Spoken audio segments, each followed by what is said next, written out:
Avec le pays dans cette position très très étrange et inquiétante, confronté à des problèmes, des enjeux et des menaces très graves. Mais en réalité, le système politique, le gouvernement, le Parlement ont, à bien des égards, abandonné le processus. Parce que, honteusement, Andy Burnham est arrivé essentiellement sans aucun contrôle, bien sûr sans réunion publique de campagne, sans débat de leadership, sans élection, sans mandat. Et ensuite, aucun contrôle parlementaire sur ce gouvernement. Ça n'arrivera pas avant septembre parce que le Parti travailliste s'y est soustrait.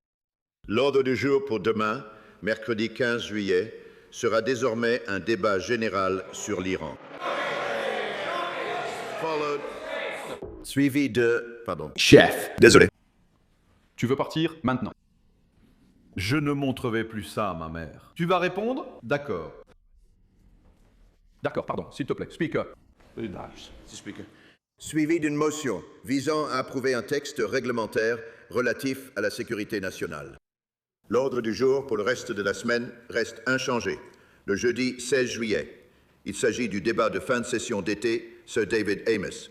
Le sujet de ce débat est déterminé par le comité de l'ordre du jour de Buckman. La Chambre s'ajournera pour la pause estivale à la fin des travaux le jeudi 16 juillet et reprendra le mardi 1er septembre. Je ferai une autre déclaration sur l'ordre du jour jeudi. Chef de l'opposition à la Chambre, Jesse gouvernement. Merci, Monsieur le Président. C'est une humiliation totale et une honte pour le gouvernement. Hier, ils ont fait passer en urgence la loi Hillsborough devant cette Chambre, sans aucun préavis et avec un minimum absolu d'examen. Maintenant, ils sont encore revenus en arrière sur leurs propres décisions et ont annulé la journée de l'opposition qu'ils avaient eux-mêmes programmée. Maintenant, pourquoi cela, Monsieur le Président? Permettez-moi de lire la motion qui a causé tant de consternation au bureau des whips et aussi au numéro 10. Cette Chambre demande au gouvernement de présenter une motion pour changer la date. Elle ajourne au lundi 20 juillet afin de permettre au nouveau Premier ministre de faire une déclaration sur ses projets pour le gouvernement. In other words, the government changed the business. It refused even to delay the activity of this House by one day in order to permit the Prime Minister, as he will be, to take a statement and to answer questions as to his intentions and plans.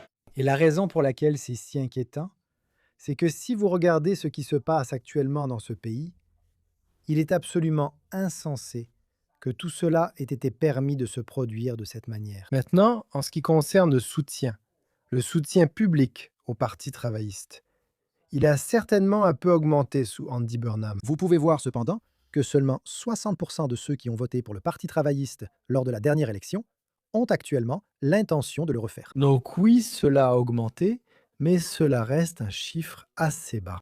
Et en ce qui concerne l'intention de vote globale, oui. Dans le dernier sondage Ipsos, le Parti travailliste devance le Parti Réforme, 28 à 25. Mais vous pouvez le voir ici.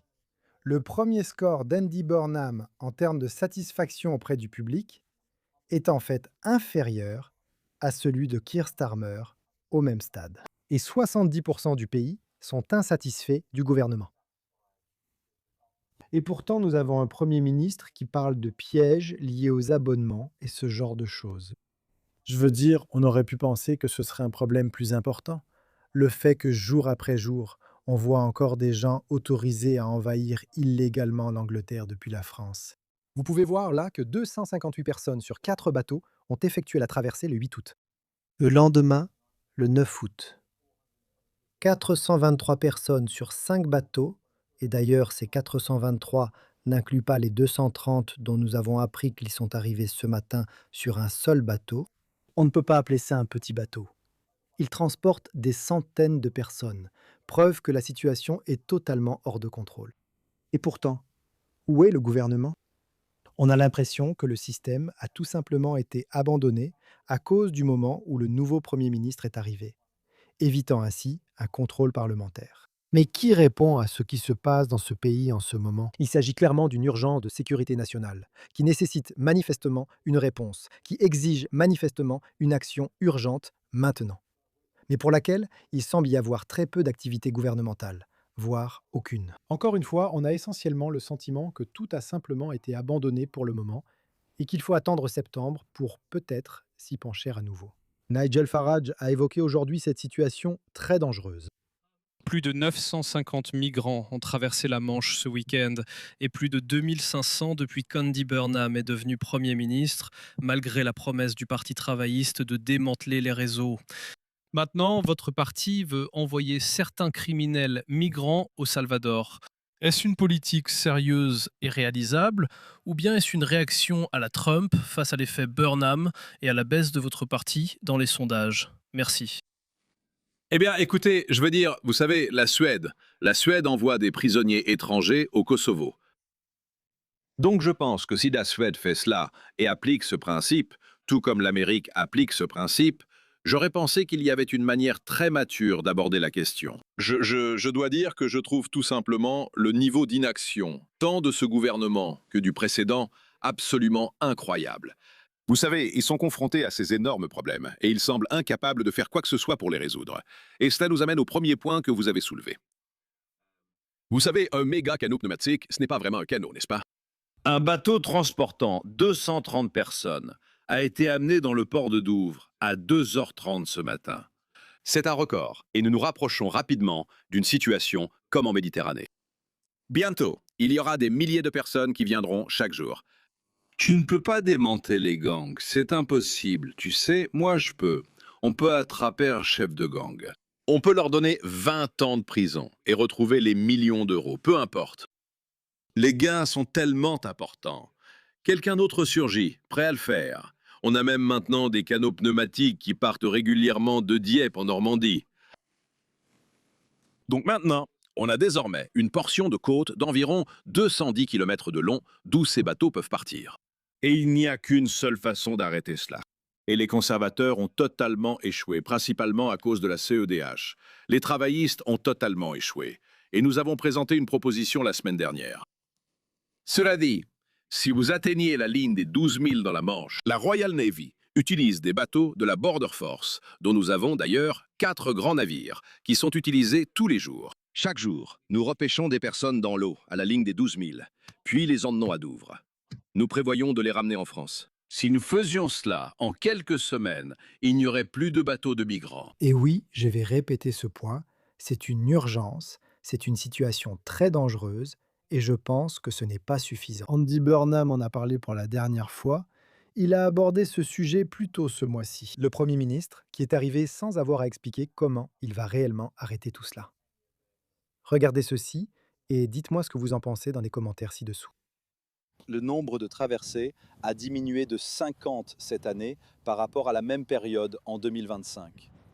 Et le mois que nous venons de passer, juillet, a enregistré le plus faible nombre de traversées depuis 6 ans. Des progrès sont faits, mais nous restons vigilants. Voilà pourquoi je suis ici. C'est pourquoi je suis venu dimanche pour voir l'équipe, pour écouter ce qu'ils pensent qu'il faut faire, ce qu'on peut encore améliorer. Nous serons donc implacables.